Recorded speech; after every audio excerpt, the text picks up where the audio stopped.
Y en el día de hoy quiero traer un mensaje que se llama Alguien como tú.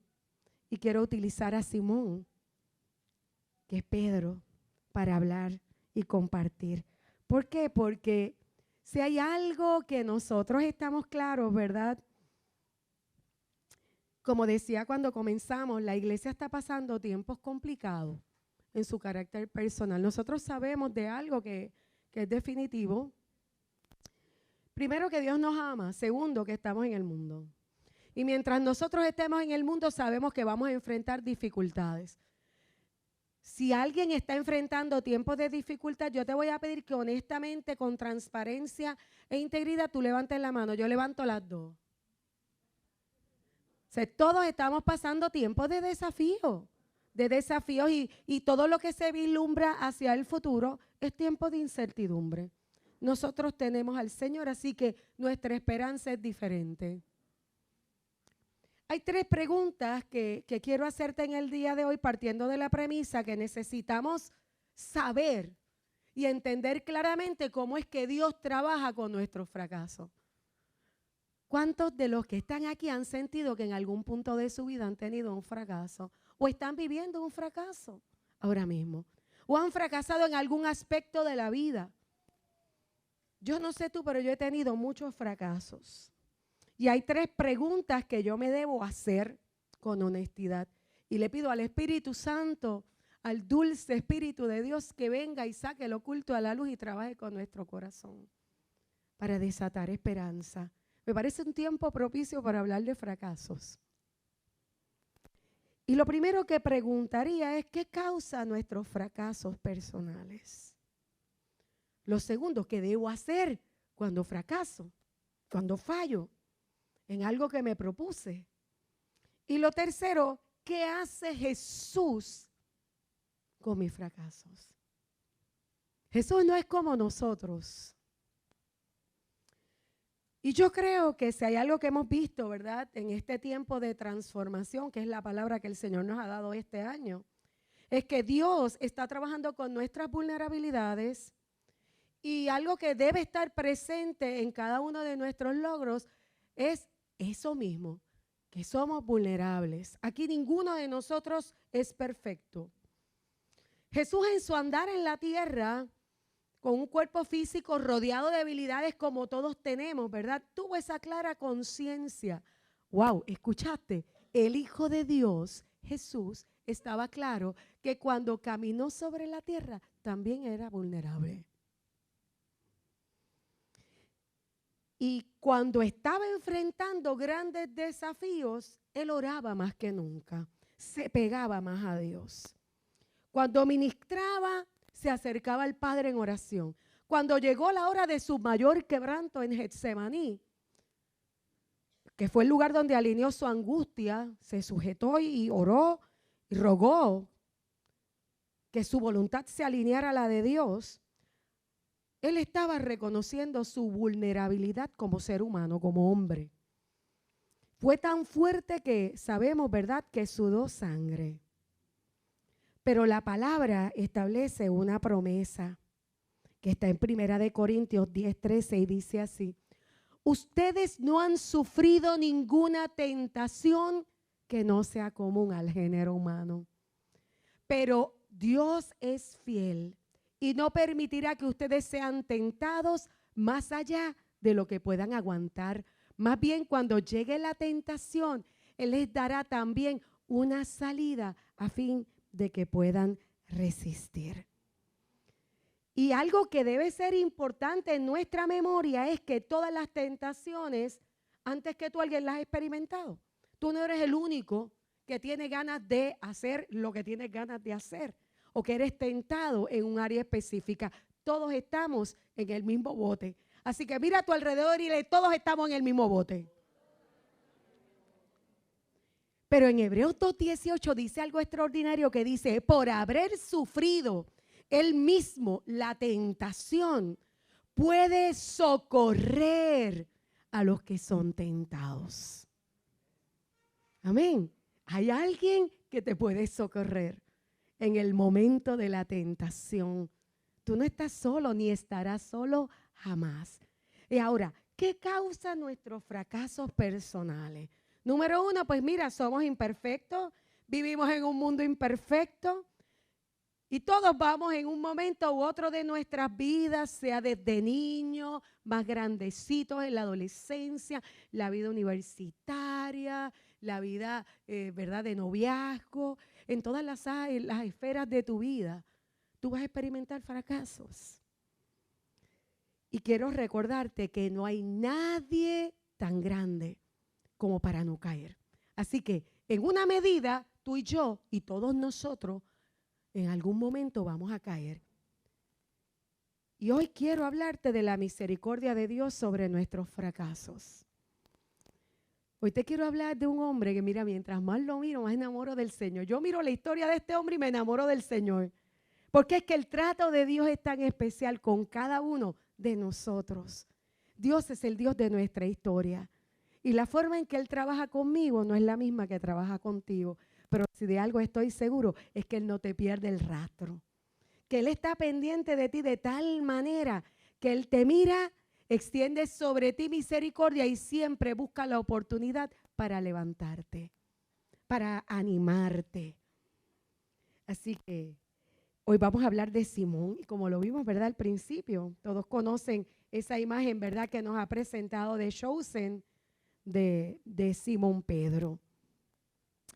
Y cuando miramos la vida de este hombre, era una persona común y corriente como nosotros. Era conocido como Pedro, fue eventualmente un apóstol de la iglesia, era un apóstol de Jesucristo. Se convirtió al final. Acuérdate que nosotros las historias de la Biblia tenemos la bendición que las podemos ver desde el final. Pero mientras ellos están viviéndola, ellos no tienen esa oportunidad. Ellos son los protagonistas de la historia. Pero te traigo que en este momento, pues nosotros sí sabemos todo lo que Dios hizo a través de él y cómo la manera tan espectacular como lo pudo usar después. Él se convirtió en un pilar de la iglesia, era el vocero principal de los 12 discípulos de Jesús. El Nuevo Testamento habla, ¿verdad?, da poca información de su vida personal. Y el nombre de Simón significa el que ha escuchado a Dios. Era hijo de Jonás, su hermano se llamaba Andrés, creció en Betsaida, que era una aldea de pescadores, en sociedad con los hermanos Juan y Santiago, hijos de Zebedeo. Este hombre era un pequeño comerciante, ¿verdad? Él estaba casado y se mudó a Capernaum. Cosas interesantes que vemos, ¿verdad?, en la historia de él, es que según los escritos parece que Jesús vivía en su casa. Acuérdense que Capernaum se convirtió en la base de operaciones de los milagros de Jesús y de todo lo que él hacía. Siempre cuando él decía que llegaba a casa, pues era casa de Pedro, ¿verdad? Y en su casa se daban muchas de las reuniones, incluso los milagros. El milagro del paralítico, ¿ustedes se acuerdan del paralítico? Que los 4 amigos lo metieron, el techo que rompieron fue el de la casa de Pedro. Así que para que vean, estos son datos de la historia. Así que en el camino, pues también tuvo, ¿verdad?, tienen su historia. El Señor Jesús le cambió el nombre a este hombre. Sabemos, ¿verdad?, que Marcos 3:16 dice, estos son los 12 que él nombró, Simón, a quien él llamó después Pedro.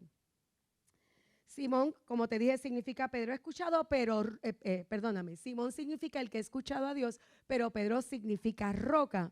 Pero cuando miramos su carácter podemos decir que no parecía mucho su nombre, ¿verdad?, relacionado a su carácter en su vida diaria. Mucho se habla del temperamento de él. Pedro no era una persona que fuera muy modesta, ¿verdad?, según lo que se ve en la palabra, lo que vemos, ¿verdad?, a trasluz de los evangelios y de las epístolas. Era un hombre que parecía estar bien seguro de sí mismo en muchos momentos. Era un hombre impulsivo. Él actuaba primero y pensaba después.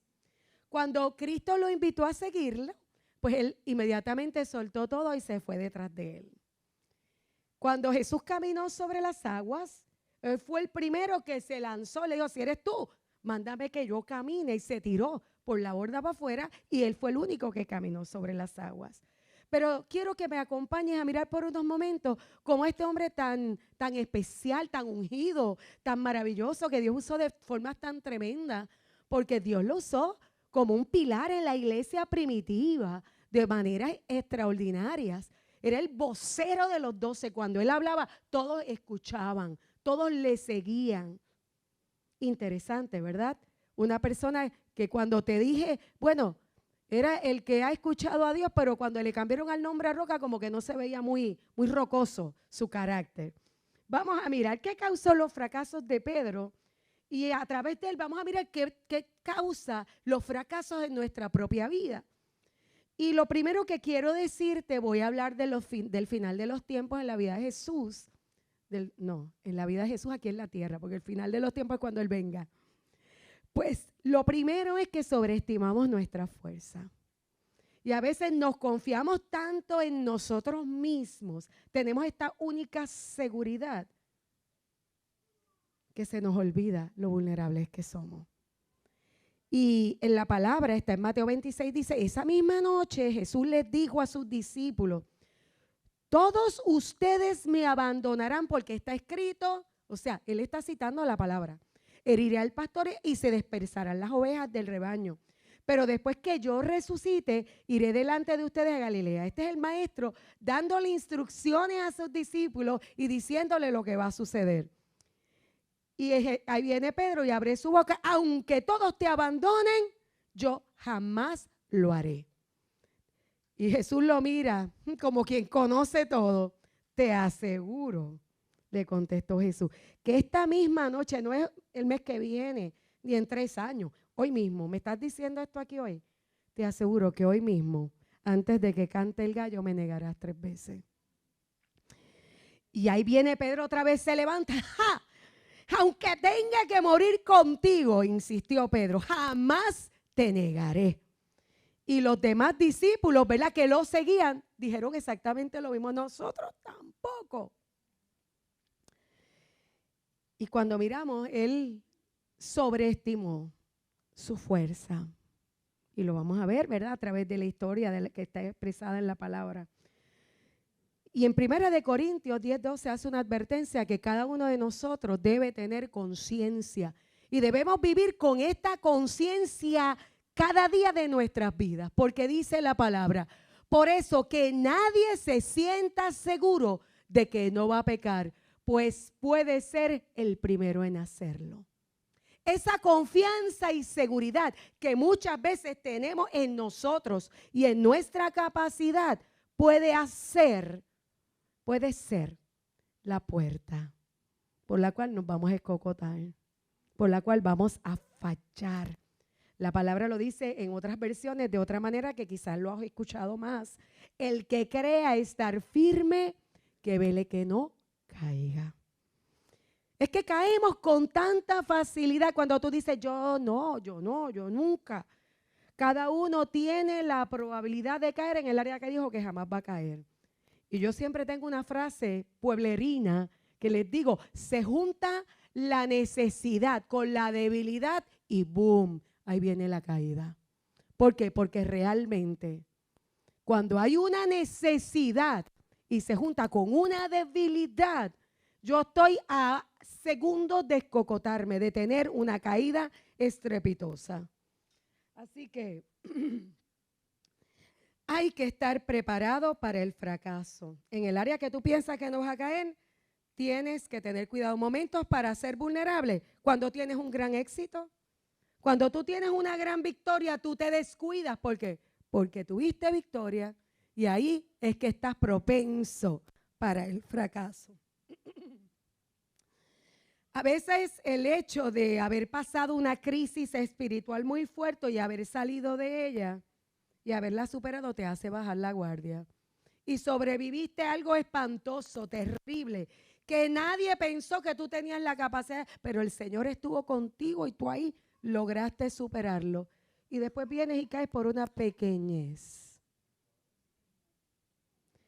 Jesús fue tentado en el desierto, recuerda, después de su bautismo, lo que fue una gran experiencia porque aquello fue que todo el mundo escuchó aquellas palabras del cielo que decía, este es mi Hijo amado en el cual tengo contentamiento. Descendió el Espíritu Santo en forma de paloma. O sea, ahí hubo un momento donde hubo una experiencia sobrenatural, ¿verdad? Inmediatamente llevado al desierto a pasar una prueba. Pedro tuvo su mayor fracaso. ¿Cuál fue? negar a Cristo después de todo lo que él había vivido con él. Después de la última cena, que fue un momento de una experiencia íntima, una experiencia poderosa, una experiencia deleitosa, en ese momento, él inmediatamente casi negó al Señor. Por lo tanto, no podemos presumir que sabemos de dónde te va a llegar la tentación. Nosotros sobreestimamos nuestra fuerza. Así que, ¿sabes qué te hace cuando tú estás consciente de que no puedes sobreestimar la que necesitas del Señor, necesitas depender? Vamos a mirarlo. Número 2. Tenemos miedo a la desaprobación de los demás. Esa es otra de las razones, ¿verdad?, por las cuales fracasamos. Y te voy a decir más, hay muchos que tienen adicción a la aprobación. Queremos que todo el mundo nos esté afirmando. Yo no quiero que nadie se moleste ni se siente incómodo conmigo. Ahora, yo te quiero decir que si tú estás en Cristo, cuando abras tu boca, muchos se van a ofender. Muchos se van a sentir incómodos. Y muchos te van a desaprobar. ¿Por qué? Porque tu vida va en otra dirección. ¿Y sabes qué pasó? ¿Verdad? Al final, después que el Señor Jesús fue arrestado, dice la palabra que Pedro siguió de lejos hasta el patio del sumo sacerdote. Entró y se sentó con los guardias para ver en qué terminaba aquello. Qué interesante la forma. Él fue de presentado. Déjame ver a ver qué pasa. Pero era de lejos para que no me involucren. Y dice que mientras tanto Pedro estaba sentado afuera en el patio y una criada se le acercó. Tú también estabas con Jesús de Galilea, le dijo. Pero él lo negó delante de todos diciendo, no sé de qué estás hablando. Ya lo negó así suavecito, facilito, una criada. No estamos hablando del alto ejecutivo, no era un policía, no era un guardia romano.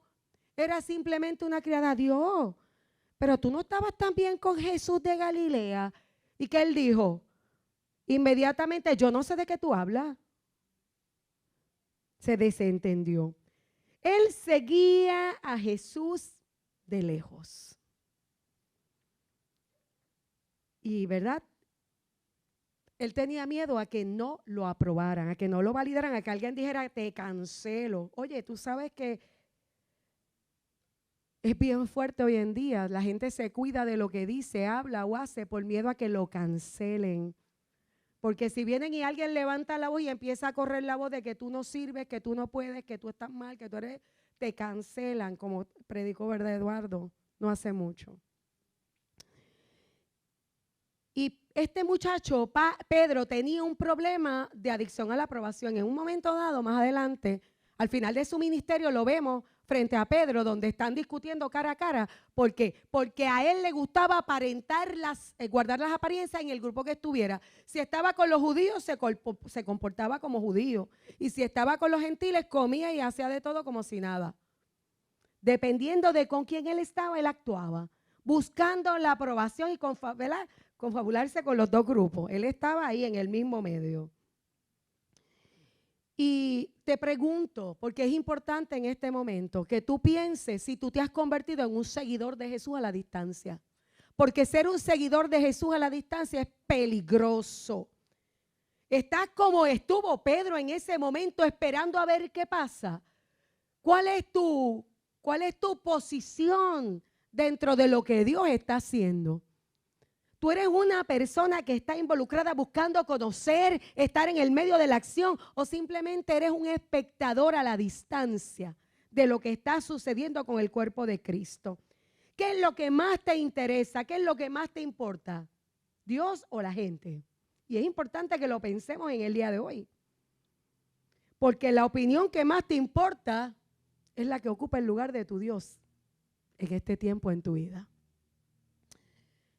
Y debes preguntarte, ¿por qué me preocupa que la gente no me apruebe o que no le guste lo que yo haga a la gente? Sócrates dijo en una ocasión que la vida no examinada no vale la pena de ser vivida. Palabras con sabiduría, ¿verdad? Dice Proverbios, temer a los hombres resulta una trampa, pero el que confía en el Señor sale bien librado. Y es que tantas veces en nuestra vida nosotros buscamos que la gente no se enoje con nosotros. Eso se llama temer al hombre. Pero el único que sale bien librado verdaderamente es el que le teme al Señor, el que confía en el Señor. Así que nosotros tenemos que conocernos a nosotros mismos. Cada miedo tiene su origen. Cada miedo que tú enfrentas en tu vida tiene un origen en una herida o en el dolor de una necesidad que está insatisfecha. Esto es por causa, ¿verdad?, de eso que duele al alma. Quizás te falta tu identidad. Si no sabes quién eres, tú vas a estar constantemente buscando la aprobación de otros. ¿Tú sabes algo que es poderoso? Cuando tú sabes quién eres, a ti no te importa lo que los demás puedan pensar de ti. Tú vas a guardar un testimonio y vas a obedecer al que te importa, que es el que está allá arriba. Cuando estás claro de quién eres.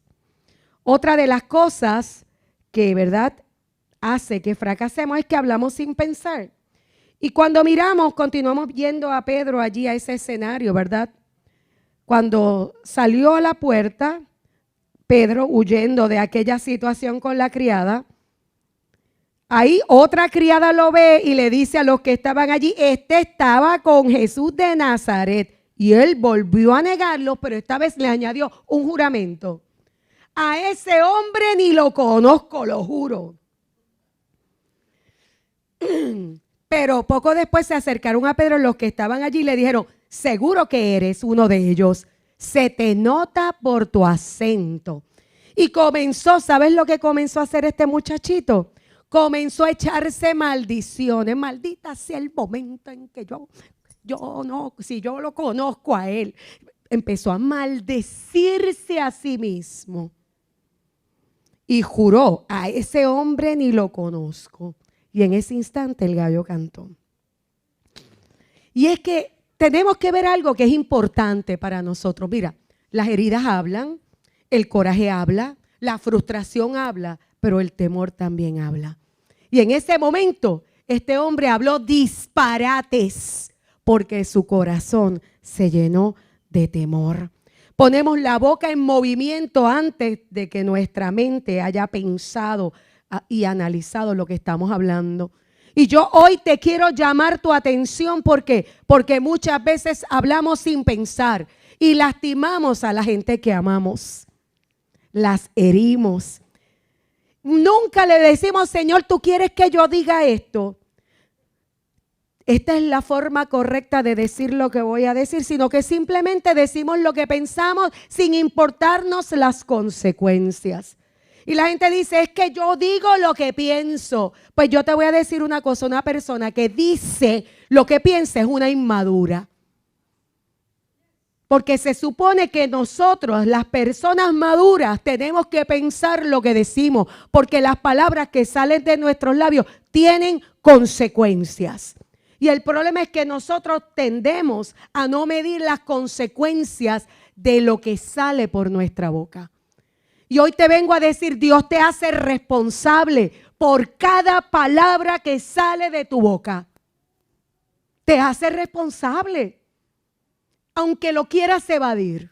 Y sabes que eso implica que vas a tener un día que darle cuenta por cada palabra ociosa que salió de tu boca. Y a nosotros no nos gusta que nos digan esto, pero es imposible que tú estés maldiciendo a tus hijos, maldiciendo a tu esposo, hablando barbaridades contra Puerto Rico, contra la tierra donde vives, porque te dé coraje lo que estés viviendo. Es importante que nosotros creemos conciencia de que estamos llamados a bendecir y no a maldecir. Incluso cuando te dé coraje o cuando tengas miedo, aun cuando no confíes. Nuestro llamado es hacer una bendición y hablar vida. Los adultos tienen que aprender a gobernar su boca. Cuando estás envidioso, que hablas con envidia. Cuando sientes celo, lo que sale por tu boca son palabras llenas de celo. Viste a alguien y no estás tan lindo como él o no tienes lo que tiene y empiezas a criticar. Dices cosas que cuando estás inseguro, dices cosas que revelan tu inseguridad. Cuando estás frustrado, cuando estás enojado, cuando tienes ira, con coraje. ¿Cuántas cosas no decimos? Somos responsables. Ponte en el lugar de Pedro. Estaba tenso, ¿verdad? Yo me imagino que no la debe haber estado pasando bien. Jurar siempre, cuando una persona empieza, yo te lo juro, es porque está frustrado. Tiene miedo, es una señal de miedo, de falta de credibilidad. La gente jura porque ha renunciado a su lógica y tiene que recurrir a la emoción. Yo te lo juro, le están metiendo ahí. Y quiero que mires lo que dice Santiago. Santiago dice, lo mismo pasa con nuestra lengua. Es una parte pequeña, de las partes más pequeñas de nuestro cuerpo, pero es capaz de hacer grandes cosas. Es una llama pequeña que puede incendiar todo un bosque. Las palabras que decimos con nuestra lengua son como el fuego. Nuestra lengua tiene mucho poder para hacer el mal. Puede echar a perder toda nuestra vida y hacer que nos quememos en el infierno. El infierno que desatamos, ¿verdad? Cuando miramos esto, hay una advertencia de parte del Señor. Vas a ser tentado a decir muchas cosas en este tiempo. Cuidado lo que hablas. No sobreestimes tus fuerzas. Nadie es tan grande ni tan fuerte como para no caer. Amén. Así que, ¿qué tres cosas hizo bien Pedro? Vamos a mirar porque no puede ser todo malo. Pedro se afligió y dice que Pedro se acordó de lo que Jesús había dicho: antes de que cante el gallo me negarás 3 veces. Y salió de allí y lloró amargamente, dice la Escritura.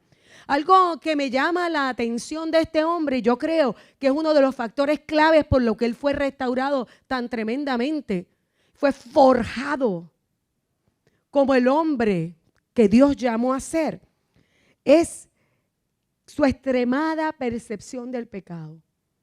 No, ustedes se acuerdan de la primera pesca milagrosa cuando el Señor lo llamó, que le dijo, tira las redes al lado.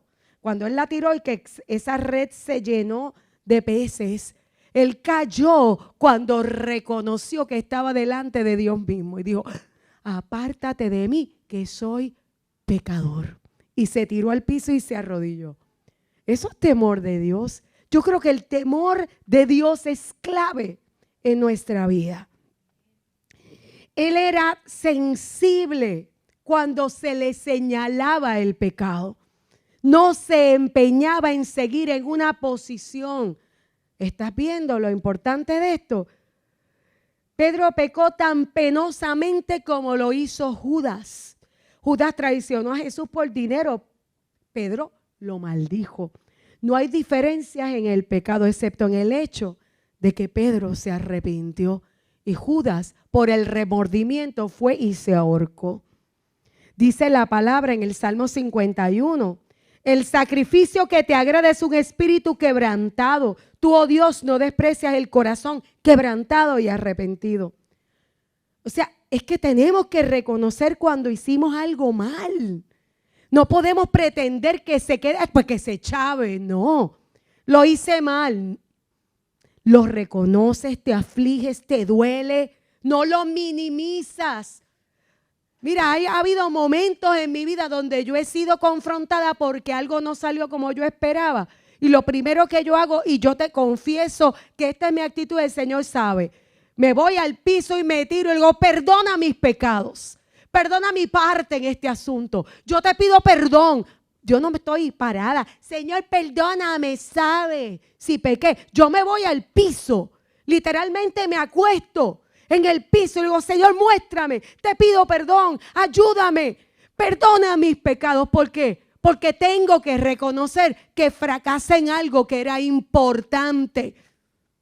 No tomes los fracasos a la ligera. Y no hay nada mejor que postrarte en su presencia. Porque ese es el lugar donde comienza realmente tu restauración. Donde tú estás ahí reconociendo que no hay un lugar más bajito donde te puedas poner, pegado al suelo, con tu rostro hacia el suelo. Señor, perdóname, me equivoqué. Y te quiero decir que hay equivocaciones pequeñas, pero hay equivocaciones que tienen consecuencias que después van a sufrir tus familias. Y ninguno de nosotros quiere eso para nuestras vidas. Esto es un principio de vida. Para ir más allá de esto, tienes que atravesar los fracasos. Tú no puedes andar ignorando el fracaso. No nos gusta sentirnos mal, pero el dolor es bueno al final.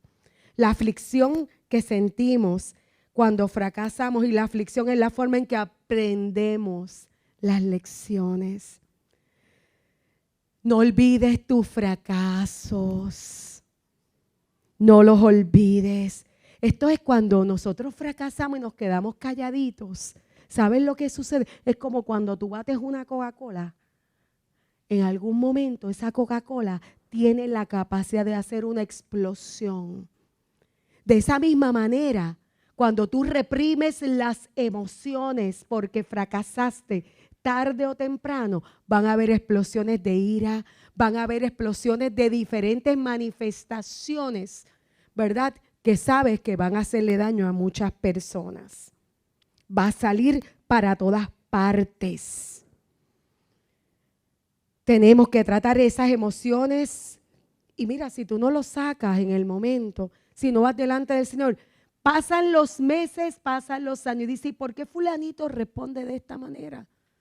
¿Por qué le pasa esto? Porque tienes algo que no quisiste resolver. Hermanos, si ha habido un tiempo para sanar y para trabajar con nuestros fracasos, con nuestros errores, es ahora. Es imposible que tú puedas vivir la vida abundante que Dios tiene para ti si tú no trabajas con esto de frente. Amén. Tenemos que llorar nuestros fracasos. Y yo no sé si tú puedes entender a Pedro, ¿verdad? Porque podemos ser duros con él. Mira, negó al Señor, qué cabezón, qué difícil. No, este hombre tuvo miedo realmente, porque lo que estaba viendo era intimidante. Y al ver que Jesucristo se había sometido a ese proceso donde estaba siendo fuertemente maltratado, en su corazón dijo, si yo hablo me van a hacer lo mismo.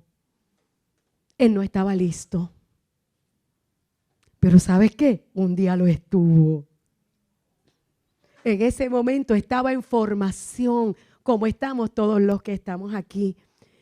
Yo me imagino que este hombre pensaría, yo viví con el Hijo de Dios por 3 años y medio, lo vi hacer milagros, lo vi curar gente, lo vi resucitar muertos, le vi enseñar como nadie jamás ha enseñado, lo vi ofrecer misericordia y perdón decenas y decenas de veces, incluyéndome a mí, porque cada vez, ¿verdad?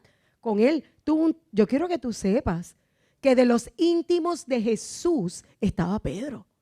Pedro era considerado uno de los cercanos, de las personas a quien más regañó y de las personas a quien más, ¿verdad?, se le enfrentaba, porque él se le enfrentaba al Señor. Señor, no, Señor, pero ¿cómo va a ser? Siempre tenía una palabra para argumentar. Y yo me imagino que negar al Señor no solamente una vez, sino 3 veces tiene que haber sido bien frustrante para él. Y ahora vengo a recordarte algo importante que fue parte de la iglesia primitiva y que en esta casa se practica y en los grupos hogares. ¿Tú sabes qué hizo él? Él dejó que su grupo pequeño lo apoyara. Y es que los grupos pequeños son una bendición en nuestra vida. Y dice que en la mañana de Pascua María Magdalena fue a ver a los discípulos quienes estaban lamentándose y llorando. Estaban juntos. Y les dijo lo que había sucedido. Esa misma noche todavía seguían juntos. Dice que en la noche de ese mismo domingo los discípulos estaban reunidos en una casa. Las puertas de la casa estaban bien cerradas porque ellos tenían miedo de los discípulos judíos, de los líderes judíos. Jesús entró y se puso en medio de ellos y los saludó diciendo que Dios les bendiga y les dé paz. Y los discípulos se alegraron de verlo. Pero ¿sabes qué? Estaban juntos. Ellos estaban juntos. Hay algo poderoso cuando el cuerpo de Dios se reúne. Y yo sé que muchos de aquí están disfrutando de la experiencia de pertenecer a un grupo hogar. Y eso hace la diferencia. ¿Por qué? Porque cuando tú estás pasando un tiempo de dificultad, tú tienes un grupo que va a caminar contigo y va a batallar contigo tus procesos, que te cubren en oración, que tienen una palabra de aliento, que sabes que van a estar ahí en un momento de necesidad, cubriéndote aún económicamente. ¿Por qué? Porque eso es lo que hemos visto por experiencia. Dice la palabra que 8 días después ellos estaban reunidos otra vez en la casa. Y eso es lo que hacía Pedro. Jesús comenzó su ministerio con 12 personas y los enseñó a caminar en grupitos, en manadas, en tribus, ¿verdad? Ellos no tuvieron encuentros donde viniera tanta gente como hoy en este lugar, en este día. Pero qué bueno que nosotros lo practicamos de esa manera en esas reuniones. ¿Cuántos aquí han sido bendecidos por los grupos hogar? Esas pequeñas reuniones donde tú puedes abrir. ¿Cuánta gente viene aquí a abrir el corazón? No, porque a mí me está pasando esto. No, tú lo haces en un grupo pequeño, donde tú rindes cuenta, donde tú puedes abrir tu corazón. Ustedes no saben las historias que se dan en nuestro grupo. Nuestro grupo, que es el grupo de los líderes de la casa, se abre el corazón y nosotros hablamos con seguridad de lo que estamos atravesando, sabiendo que unos a los otros nos guardamos las espaldas. Y vamos a estar orando por el bienestar unos de los otros. Amén. Mira, por 300 años en el cristianismo todo se trabajó a través de grupos pequeños. ¿Por qué te digo esto? Es más fácil ir a un grupo pequeño que a ir a un local grande. Y cuando vayas y estés trabajando un fracaso importante en tu vida, debes resistir las ganas de aislarte, porque muchos piensan, me voy a esconder, me voy a quedar solo. Tienes que ir cuando hayas sido despedido del trabajo y no quieres que nadie lo sepa, llega a tu grupo hogar. Cuando estás en bancarrota y no quieres que nadie lo sepa. Cuando estás pasando un tiempo de dolor, llega, no te aísles, no se lo vas a decir a todo el mundo, busca gente que te apoye. Cuando tú compartes un problema, ese peso se divide a la mitad, ¿verdad? ¿Verdad, Wanda Leticia? El peso se lleva a la mitad, ¿verdad? Yo puedo mirar aquí todas las caritas que yo sé que por mucho tiempo, ¿verdad, Leida? ¿Verdad, Miriam? ¿Verdad, Sagri? ¿Verdad, Pérsida? ¿Verdad, Maribel? ¿Verdad que sí, Rosa? ¿Verdad, Dagmar? Yo los miro y todos nosotros cuando tú compartes las cargas se hacen más livianas. Porque no fuimos diseñados por Dios para caminar solos. Estamos mejor juntos. Mejor son dos que uno, porque si uno cae, el otro lo levanta. Y también porque donde 2 o 3 se reúnen en mi nombre, ahí yo estoy en medio de ellos. La presencia de Dios está allí. Su amor está allí, su misericordia está allí. Esto es una experiencia enriquecedora. ¿Sabes qué? Que cuando nosotros pasamos un fracaso se nos hace bien difícil pensar correctamente. Empezamos a divagar entre pensamientos y tú no sabes ni qué vas a decidir. Es bueno tener a alguien que te ayude a ver lo que no ves en ese momento. Gente que te calma, gente que te apoya, gente que está ahí para ti. Amén. ¿Cuántos están en Grupo Hogar en este lugar? No pierdas la bendición. Amén. Otra tercera cosa, ¿verdad?, que hacemos es que me someto a la misericordia de Dios, que esto lo hizo bien Pedro. Pedro se sometió a la misericordia de Dios. Dice que por su gran misericordia Él nos ha hecho nacer de nuevo mediante la resurrección de Jesucristo para que tengamos una esperanza viva. Una esperanza viva. Mira, esto a mí me acuerda a Carmen Iris Olmo, porque ella siempre decía, Jesucristo es nuestra esperanza viva. Y es que Él es nuestra esperanza viva. Por Él nosotros podemos tener esperanza, pase lo que pase. Dice la palabra, pongan todas sus preocupaciones y ansiedades en las manos de Dios porque Él cuida de ustedes. Cuando dice esta palabra que se utiliza de poner en el original, es cuando tú estás cargando algo bien pesado y no te dice que lo tires. Fíjate, cuando dice pon todas tus preocupaciones, lo que te está diciendo es, esa carga pesada, no es que la lances, es que la dejes caer. Déjala caer con todo el peso. No es que la lance, no es que la impulse, es que la sueltes. Déjala caer. Pon todas tus cargas y preocupaciones en las manos del Señor. Deposítala en Él, suéltalas. No tienes que lanzarla ni tirarla. Solo tienes que decir, Señor, yo la estoy soltando. Yo creo que te pongas de pie, hagas conmigo este ejercicio. En el día de hoy. Vamos a ser prácticos. Y piensa lo que te ha estado cargando en estos días. Todos tenemos algo que nos ha estado cargando. Y aquí ahora mismo no lo vas a lanzar, lo vas a dejar caer de tus hombros, lo vas a dejar caer de tus manos ahora. En el nombre de Jesús, Padre, tu palabra dice que soltemos, que pongamos todas nuestras preocupaciones y ansiedades en tus manos, porque tú cuidas de nosotros. En esta hora suelto, las dejo caer delante de tu presencia, porque tú cuidas de mí. Gracias, Señor, porque en ti confío. Hoy se caen las cargas. Gracias, Padre, porque tu yugo es fácil y ligera es tu carga. Hoy suelto el temor, suelto la inseguridad, suelto la culpa, suelto la vergüenza. Gracias, te lo entrego a ti, Señor.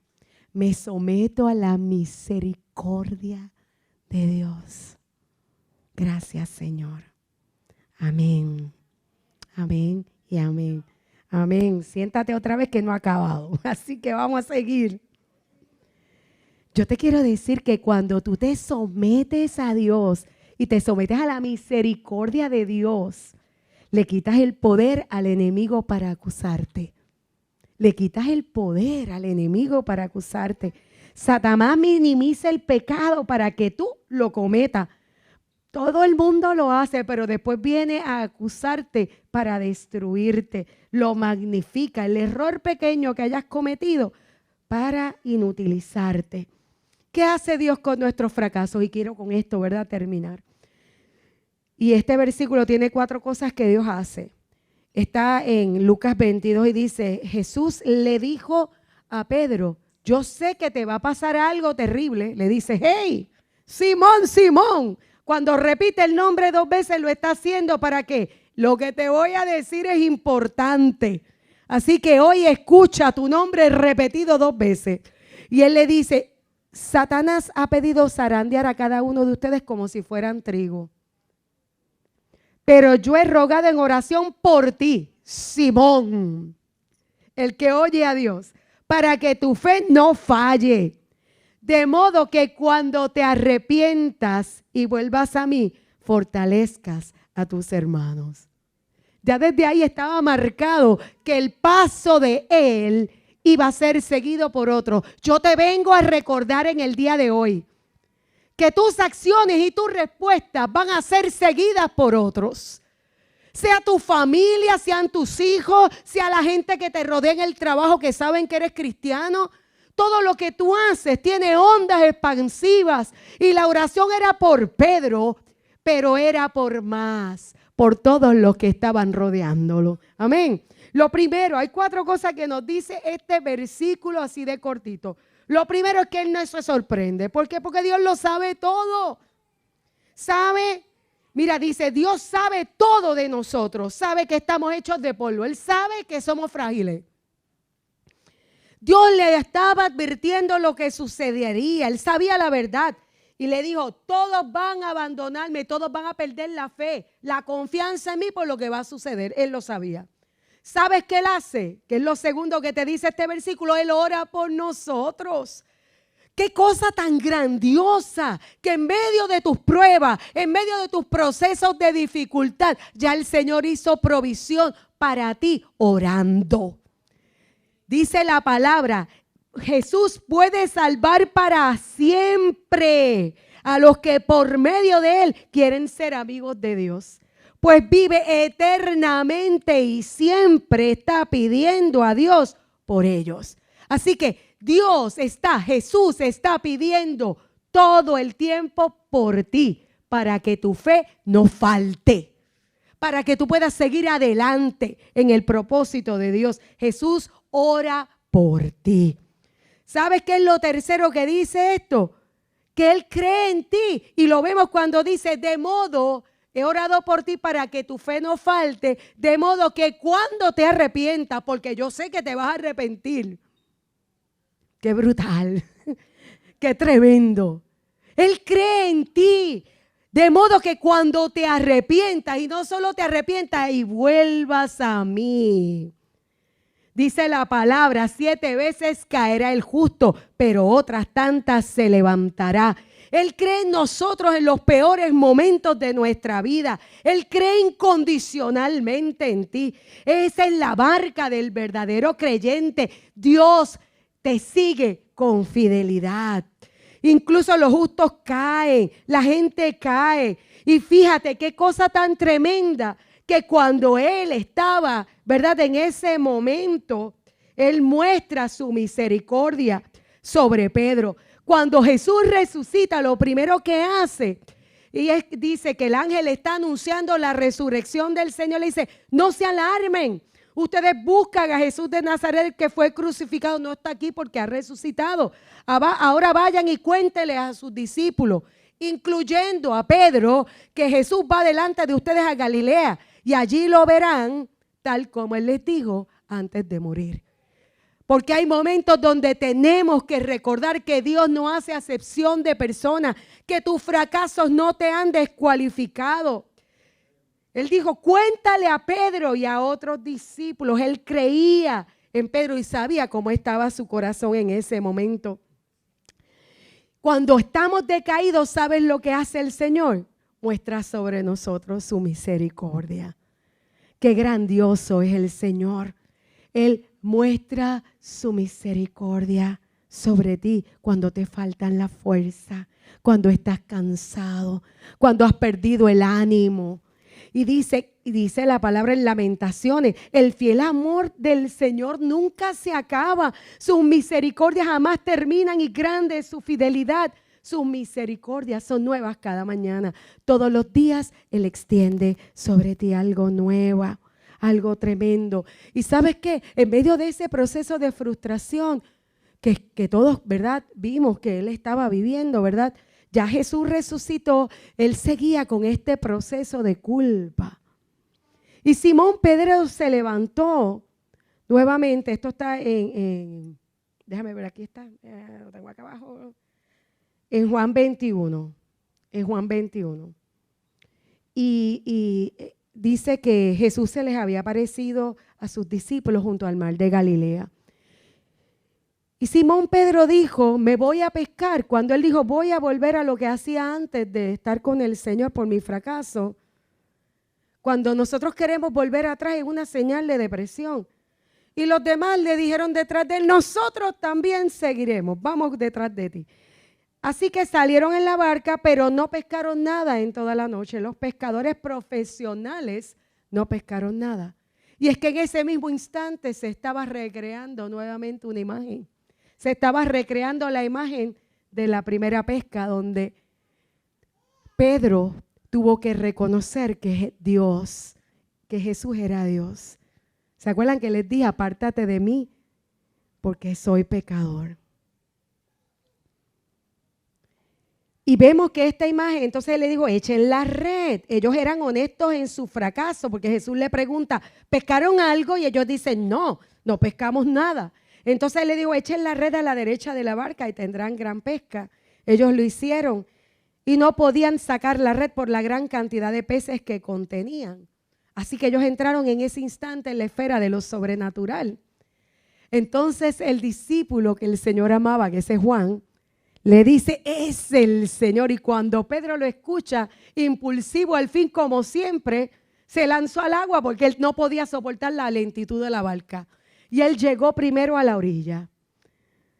Y entonces, cuando llegaron, encontraron el desayuno preparado para ellos, pescado a la brasa, con pan. Y él les dijo, traigan algunos de los pescaditos que acaban de sacar. Así que Simón Pedro subió a la barca y arrastró la red hasta la orilla. Habían 153 pescados grandes, dice, y aún la red no se había roto. Ellos siempre arreglaban las redes porque eran frágiles. Así que en esta ocasión, pues la red no se rompió. Entonces ahí él le dice, acérquense y desayunen. Ninguno de los discípulos se atrevía a preguntarle, ¿quién eres? Todos sabían que era el Señor. Y a mí me encanta porque yo no sé, ¿verdad? Nuestra mente es tan poderosa y mientras estábamos hablando de la resurrección del Señor, yo pienso, ¿por qué no lo conocían? Se veía diferente. ¿Cómo habrá resucitado su cuerpo? ¿Cómo se vería? ¿Tendría marcas? Sabemos que tenía las marcas de los clavos en sus manos y en sus pies y en el costado. Pero dice que los que caminaban con él al lado en el camino de Emaús no lo conocieron hasta el momento en que picó el pan. Y aquí ellos sabían que era el Señor, pero ninguno se atrevía a preguntarle. Porque yo me imagino que también pues estaría todavía oscuro y las circunstancias, y por más que sea, oye, nosotros tenemos una mente racional. Y en nuestra mente ver el muerto de pie delante de nosotros también como que tiene una lucha. ¿Cómo se vería? Una pregunta buena, ¿verdad? Para que meditemos. Y tremendo, ¿verdad? El Señor le está sirviendo. Dice, Jesús le sirvió el pan y el pescado y dice, esta fue la tercera vez que se apareció a sus discípulos después de haber resucitado de entre los muertos. Yo no sé tú, pero si tu mejor amigo, de tus mejores amigos, te negó y él te, ¿verdad? Y tú le sirves el desayuno, eso es misericordia. Jesús le estaba sirviendo. Oye, la misericordia del Señor jamás termina sobre tu vida. Él no solo te prepara el desayuno, no te prepara banquete, Él te sigue con fidelidad. Él está atento a tus oraciones, está atento a tu corazón. Dice la palabra que si somos infieles, Él sigue siendo fiel. Y Él usa nuestros fracasos para construir la iglesia. Y es que eso lo tenemos que ver claro porque le dijo, cuando te hayas vuelto a mí, fortalece a tus hermanos. La clave está en volvernos a Él. El no huir en nuestro fracaso. La iglesia está siendo construida por personas que han tenido fracasos. Dios no quiere que tú desperdicies tus fracasos. Dios quiere usar tu pecado redimido para sanar a otros. Y aquí es que vemos esta porción de la Escritura, que es la restauración de Pedro. Después de ese desayuno, el Señor prepara el ambiente para la restauración. Y Jesús le pregunta a Simón Pedro, Simón, hijo de Juan, ¿me amas más que estos? Y usa la palabra agapao en ese momento. Y él le contestó, sí, Señor, tú sabes que te quiero. No le dijo te amo, le dijo tú sabes que te quiero. Y cuando miramos, quiero que vean la diferencia entre la palabra ágape, porque la palabra ágape es el amor perfecto, es el amor sacrificado, es el amor más poderoso porque es un acto de la voluntad. Cristo nos amó, nos mostró el amor ágape cuando Él murió en la cruz, sacrificándose para que nosotros tuviéramos la vida. Sin embargo, el amor fileo es el amor fraterno. Es el tipo de amor que se demuestra con gente que tú amas. Es un amor generoso, cariñoso, que busca hacer feliz a la otra persona sin esperar actos de bondad. Sin esperar actos de bondad. Y mira qué interesante, porque cuando el Señor le dice, ¿me amas más que estos? Y para mí es una pregunta que debe pesar sobre nosotros hoy. ¿Nosotros amamos al Señor con un amor dispuesto al sacrificio, a la entrega? Y Él le dijo, sí, Señor, tú sabes que yo te fileo, yo te quiero. Y Él le dijo, alimenta a mis corderos. Los corderos son esas ovejitas que tienen menos de 1 año de edad. Son los nuevos convertidos. Y le preguntó por segunda vez, Simón, hijo de Jonás, ¿me amas? Sí, Señor, dijo Pedro, tú sabes que te quiero. Entonces cuida de mis ovejas, ya son las más grandes, ¿verdad? Pero volvió a hacerle la misma pregunta con las mismas palabras, ¿me amas? ¿Me agapeo? Y él le dice, yo te fileo, Señor. Porque ya por la experiencia que él había vivido, no podía decir que su amor era tan grande. Y en ese momento, la tercera vez que el Señor le pregunta, le dice: Simón, hijo de Juan, ¿me quieres? A Pedro le dolió que Jesús le dijera la tercera vez: ¿me quieres? Qué fileo. Y él le contestó: Señor, tú lo sabes todo. Tú sabes que yo te quiero. Y Jesús le dijo: entonces alimenta a mis ovejas. Él lo estaba comisionando para que llevara el mensaje de Dios a todo lugar donde él se parara, aun a pesar del fracaso, aun a pesar de no ser lo competente que él mismo había pensado que iba a ser. Él se había comparado con los demás. Yo soy mejor que esto, yo nunca te negaré aunque tenga que morir contigo. Y puedo pensar en esto, ¿verdad? Porque el Señor le dijo a Pedro: sobre esta roca yo voy a edificar mi iglesia. Tú eres Pedro, le cambió el nombre, ¿verdad? De Simón a Pedro. Y le dijo: sobre esta roca edificaré mi iglesia y el poder de la muerte no la conquistará. El hecho es que Dios edifica la iglesia con personas como nosotros. Hay un juego de palabras en esa expresión, porque la primera palabra que se usa, que es Pedro, es Petros. Y esa es una piedra pequeña. Si puedes poner, esto es Pedro, es Petros. En esto lo convirtió. Ya era algo que era sólido, que era consistente. Y en eso se fue transformando a este hombre en el camino de su ministerio. Fue un hombre lleno del Espíritu Santo, ungido y usado con poder. Pero sin embargo, sobre la roca que edificaría la iglesia, que es Petra, es otra palabra, no es Petros, es Petra, es una roca gigante. Y esa roca es Cristo. Ese es el fundamento sobre el cual nadie puede poner otro fundamento, porque es el Señor. Y el que se ampare en esa roca jamás caerá. Amén. Y vemos esto porque esto es importante, porque Dios no desprecia al fracasado, a la gente que falla, a la gente que cae, a la gente que se equivoca. Dios busca restaurarla. Dios busca levantarte. Dios quiere hacerte comenzar de nuevo. Dios quiere sanarte. Dios quiere restaurarte. A través de estas tres preguntas estaba consolando, estaba confrontándolo por las 3 veces que lo negó para que él reconociera su vulnerabilidad. Él le decía: me agapeas, me amas con el amor sacrificado que yo te he mostrado hasta ahora. Y él le dijo: no, yo te quiero.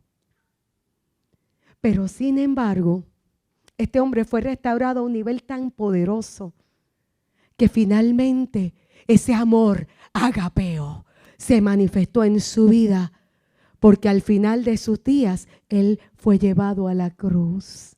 Y como ya él estaba claro de quién él era, ya él no tenía que probarle nada a nadie. ¿Sabes qué? Fue crucificado, pidió ser crucificado de cabeza. Y dice, ¿verdad? Las historias, ¿verdad? Las historias que se cuentan de esa época, que fue crucificado de frente a su esposa. Su esposa fue clavada en una cruz y él de frente para que la viera morir. Así que algo poderoso hizo Dios con el fracaso de este hombre. Yo no sé si tú has fracasado, pero yo te vengo a decir en el día de hoy que Dios toma tus fracasos, Dios te restaura, Dios te da un nombre nuevo, Dios te levanta y Dios quiere usarte para su gloria. Dios quiere hacer cosas poderosas. Dios quiere afirmarte sobre una roca más grande que tú. Él quiere que tú estés sólido, que construyas tu vida y tu hogar sobre la roca inconmovible de los siglos que es Cristo. No hay fracaso que Él no quiera usar de tu vida para levantarte. 2000 años más tarde, nosotros estamos hablando del fracaso en la historia de un hombre y de cómo esos fracasos lo catapultaron a ser un hombre de Dios que ha dejado un legado sobre generaciones. Amén. Así que, ¿qué fracaso has tenido? que Dios usará para edificar la iglesia. Ahora te pregunto a nivel personal, ¿qué fracasos tú has tenido? ¿Has tenido un hijo rebelde? ¿Un matrimonio fallido? ¿Fuiste abusado o violado? ¿Has luchado contra una adicción? ¿Te fuiste a bancarrota? ¿Fue un cáncer? Tú conoces el dolor que has pasado, utilízalo para edificar la iglesia. Dios quiere usar tu más grande fracaso para edificar la iglesia. No fracasas si no usas tu fracaso para ayudar a los demás. ¿Cómo vas a responder a tus fracasos? ¿Como lo hizo Pedro o como lo hizo Judas? Ambos negaron a Cristo. Pero Judas perdió el control, pero Pedro fue redimido y se convirtió en un líder de la iglesia. Judas se dio por vencido, Pedro recibió el perdón. Todo tiene que ver con recibir la misericordia de Dios. Y yo no sé, y miraba ahorita, mientras miraba se veía muchas escenas de dolor, muchas escenas de quebranto. Yo creo que hoy Dios quiere extender su misericordia sobre ti y sobre los procesos que estás pasando. Tú no estás solo en el proceso. Hay uno que te está mirando. Hay uno que te está mirando, que te dice, yo estoy contigo. Yo he orado por ti para que tu fe no falte. No importa lo que has vivido, lo difícil que piensas que has sido. Hoy el Señor te dice, yo estoy contigo para levantarte. Apenas 50 días después del mayor fracaso de Pedro, Dios lo escogió. El hombre que negó a Jesús es el hombre que predicó el día de Pentecostés, el primer día de la iglesia cristiana, y 3,000 personas fueron salvas y bautizadas. Esa es la misericordia de Dios. Y no fue un año después del fracaso, fueron 50 días después de haber fracasado. Él está de pie, de todos, predicando en Pentecostés. Esa es la misericordia de Dios. Esa es la gracia de hoy. Donde estás, yo te voy a invitar a ponerte de pie. Yo creo que los fracasos son oportunidades. Son oportunidades. Los fracasos son el fundamento para el éxito. Y vuelvo a recordarte lo que Pedro mismo escribió más tarde. El Dios de toda gracia que nos llamó a su gloria eterna en Jesucristo, después que hayas padecido un poco de tiempo, Él mismo te va a perfeccionar, te va a afirmar, te va a fortalecer y te va a establecer. Él te levanta, Padre, venimos delante de ti.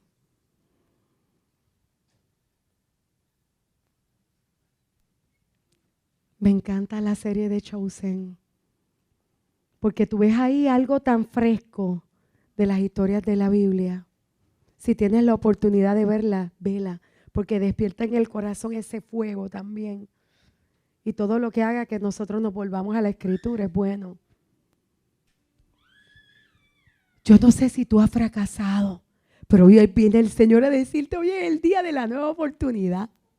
Hoy es el día en el que yo hago algo tan grande contigo que todos los que te vean van a tener que reconocer que soy yo.